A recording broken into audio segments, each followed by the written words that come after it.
मध्ये म्हणून आईचं श्राद्धाधिक कर्म आपण केले पाहिजे. श्राद्ध आणि तेच त्यांना मिळतं, दुसरं काही मिळत नाही.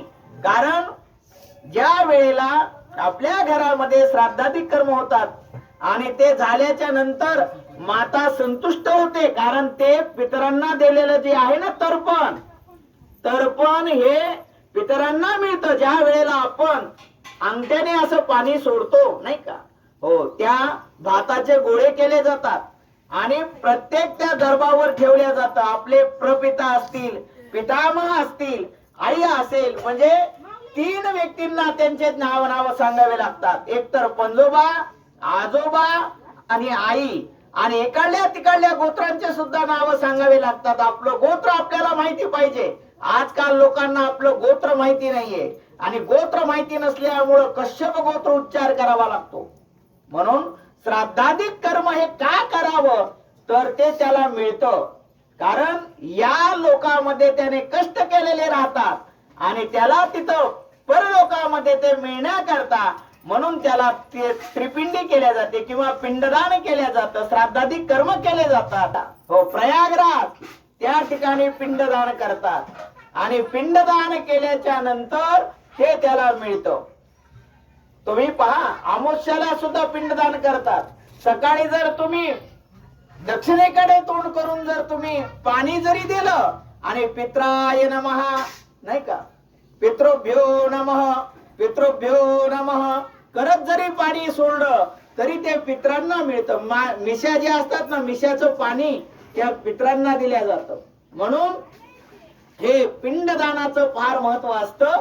हे पाणी तुम्ही जे जे द्याल इथं नाही का, आपल्या हाताने जे जे तुम्ही त्यांना द्याल, कुणाला जो पुण्यात्मा आहे किंवा जो ब्राह्मण आहे किंवा निष्काम वृत्तीने जो भगवंताची सेवा करतो, वैष्णव आहे, त्याला जर तुम्ही दिलं ना, तर ते सगळं पित्रांना जे तुम्ही देता, छत्री द्या, चपला द्या, काय तुम्हाला देव वाटेल ते द्या, तुमच्याकडे जे असेल ना ते जर त्यांना तुम्ही दिलं तर ते त्यांना तिथं मिळतं.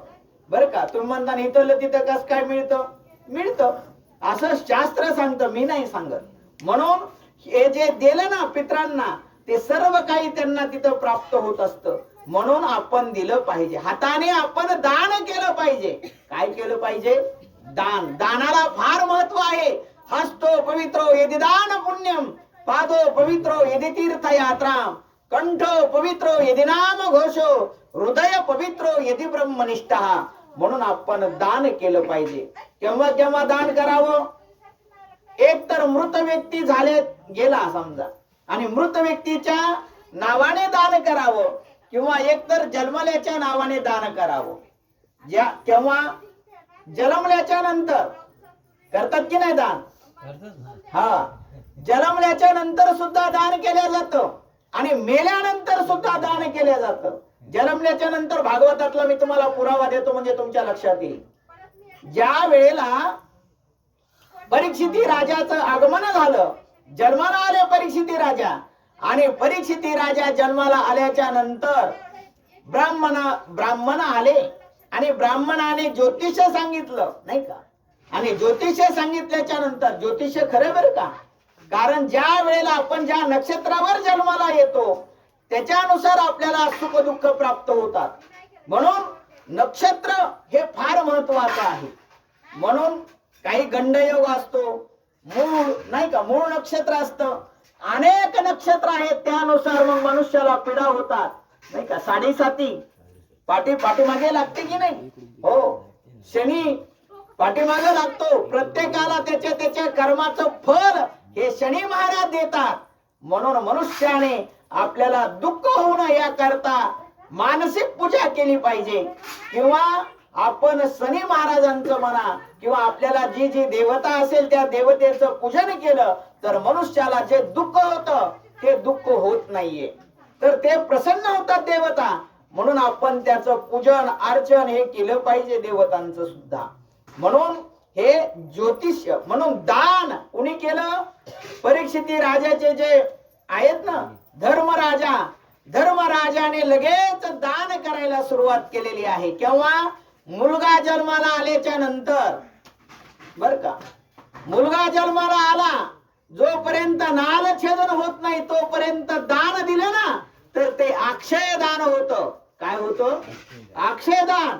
म्हणून मनुष्याने कोणत्याही जन्माला लेकरू आलं की दान केलं पाहिजे. काय केलं पाहिजे? दान. पण कधी? नालछेदन होण्याच्या अगोदर, बर का. आणि नालछेदन झालं की मग मात्र काय होतं? सुतक पडतं. सुतक. हा, नालछेदन झालं की काय पडतं? सुतक पडतं. म्हणून तर सुतक पाळल्या जातं. ते सुद्धा जन्माचं सुतक असतं आणि मेल्यानंतर सुद्धा सुतक पाळावं लागतं, बर का. कुठपर्यंत सुतक असतं ते तेव्हा सुतक पडतं मुलगा जन्माला आल्याच्या नंतर. श्रीमद भागवतामध्ये वर्णन केलेलं आहे, यावन्न छेदते नालम तावन नापनोती सुतक.